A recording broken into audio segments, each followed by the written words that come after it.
We will go now through another aspect in connection with the month of February, the intense and enthusiastic optimism in action. Some aspect that maybe you already know about, anyhow I will present it to you, is that a beneficial memory is often a very efficient modality to save ourselves from difficult situations which make us feel life from a dark perspective. And a beneficial memory will fuel our state of optimism, a state that has really saving effects in most situations. For example, maybe you know about the myth of the death of the god Osiris from the Egyptian mythology. It illustrates very well this aspect. Osiris was a good and mellow deity. He was the husband of the goddess Isis. His brother Seth, though, was extremely jealous, and he was torn apart by this jealousy so much that he killed Osiris, cut his body into 14 pieces, which is the symbol of the 14 full moons of the year. When Isis discovered this, she did not fall prey to depression, but having an extraordinary optimism and trust also in the life's mysterious power, she decided to act. So she searched in all corners of Egypt until she found all 14 pieces of Osiris, and she simply put them back and reconstituted Osiris.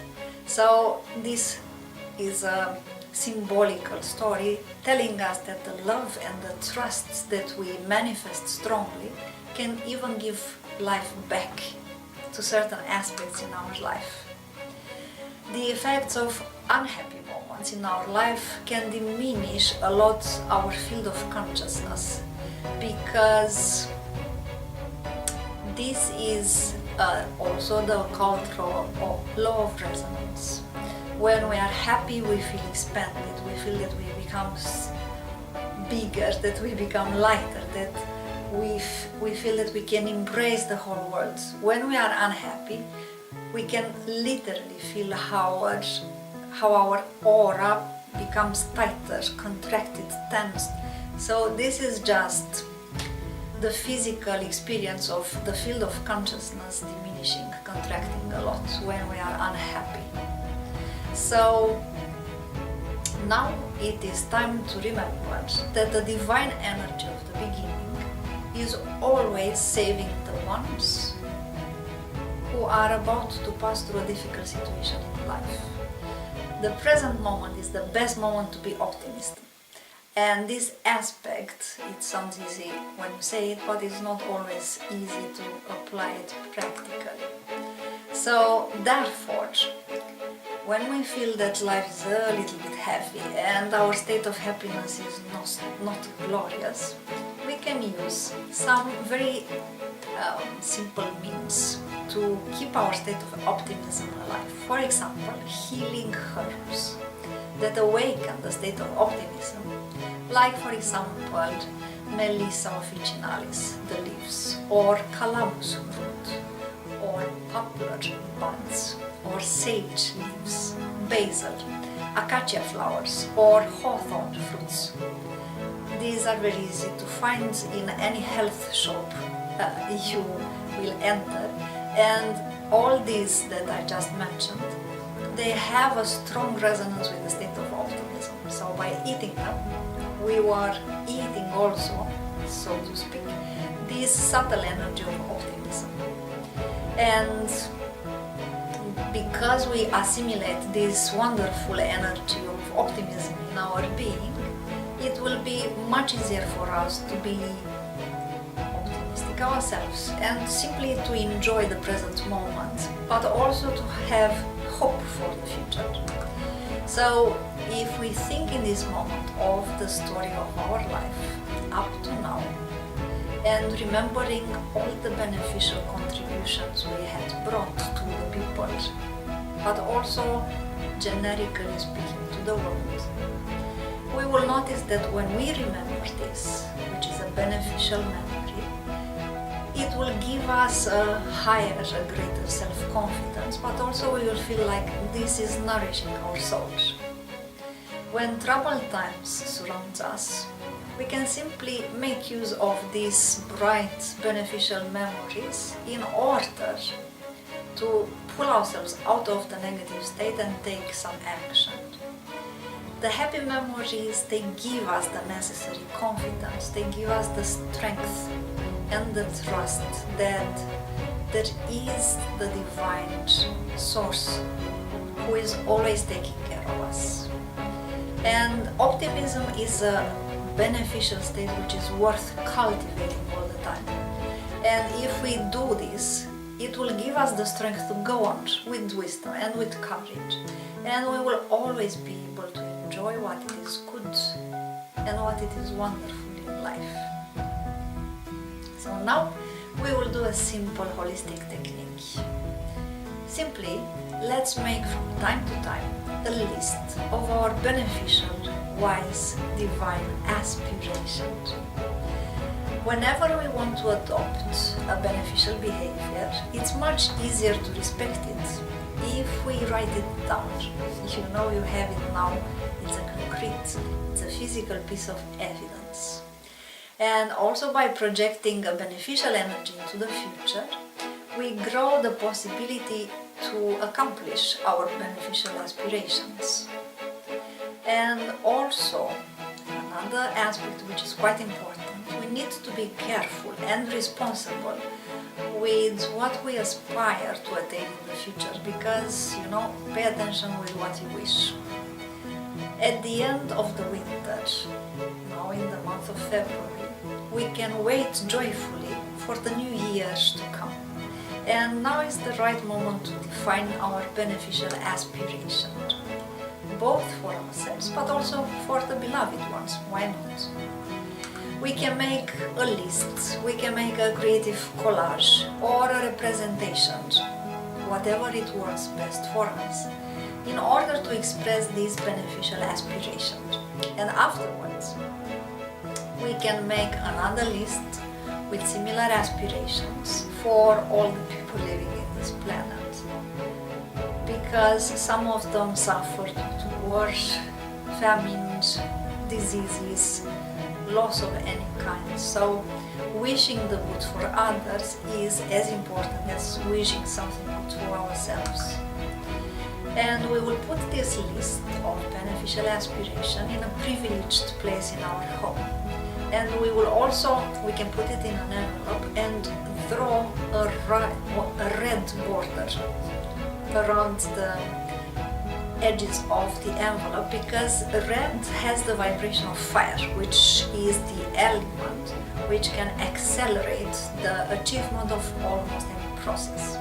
So using red to simply encircle, to draw a border, a red border across the envelope will help whenever we look at the envelope in our home. And we will write down a letter addressed to ourselves, formulating realistic objectives which we intend to apply practically in the next 12 months. So now the month of February all of a sudden acquires a new depth and importance. So now we sit down and we write down a letter to ourselves in which we share with ourselves all the objective, realistic goals and wishes and desires that we want to apply practically to obtain during the next 12 months. We can include in this list of objectives important actions, all those which are necessary to strengthen our body, of our mind, and also to strengthen our soul. We need to take care of our soul a little bit more than we actually do right now. And we can write down also all these actions and aspects which are necessary for us to transform spiritually through a constant and perseverant practice of yoga, but also the holistic techniques that we have learned so far. So we strive to include in our list different altruistic actions that also we do for others in the spirit of traditional karma yoga. And after we finalize the list of objectives, we will put the letter at sight in order to notice it often and to remind ourselves of its content. And after exactly 1 year, we open it and now we can evaluate objectively both the success we had, but also the postponement and deviations that took place. So now it's time to speak about the profound, beneficial, intense pleasures that are mutually shared. In the holistic tradition, it is said that a profound, beneficial, intense pleasure that is shared with someone is 4 times stronger, while a sorrow that is shared is also reduced to half. So we can take into consideration the fact that nobody can share something about oneself without the existence, of course, of somebody empathetic and attentive who receives, who listens, who takes in what we share. And in this process of sharing, the one who listens is often underestimated, but it is a very important part in this spiritual technique. We can call it spiritual technique. It is important to know how to listen so the other one can feel at ease, can feel safe, and can reveal to us the wisdom that exists in their souls. I have numerous times experienced this myself when I was listening to people when they were sharing their problems or aspirations, desires, dreams. That many times people that didn't really give a strong impression of being wise, when they start sharing from their soul, all of a sudden I was amazed which profound wisdom they possessed. It is amazing. So if you listen in a certain state of openness, soul openness, and really pay attention to what they have to reveal, and also somehow pay attention to read in between the lines, you will be also yourself amazed how much wisdom we actually, every one of us, possess in our soul. And sometimes we can feel a big exaltation, other times deep sadness or even despair.